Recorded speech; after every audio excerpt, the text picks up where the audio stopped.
Welcome to the Slop Farm. Enjoy the video. In this video, I will explain how to solve ledger questions.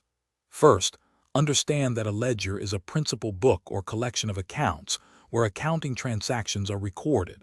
It provides a complete record of all financial transactions for a business.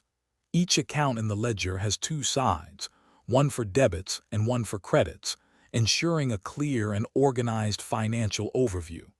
This systematic approach is crucial for accurate financial reporting. Next, let's dive into debits and credits, the core of ledger entries. Debits increase asset and expense accounts, while decreasing liability, equity, and revenue accounts.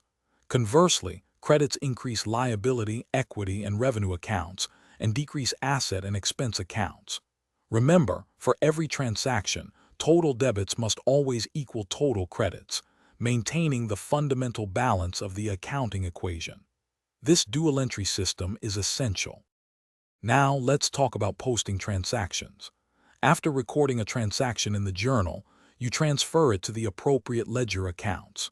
For example, a cash sale of $100 would involve a debit to the cash account and a credit to the sales revenue account. Each entry should clearly show the date, a brief description, and the amount. This meticulous process ensures that all financial activities are accurately reflected in their respective accounts. Finally, we balance the ledger accounts. For each account, sum all the debit entries and all the credit entries separately. The difference between these two totals is the account's balance.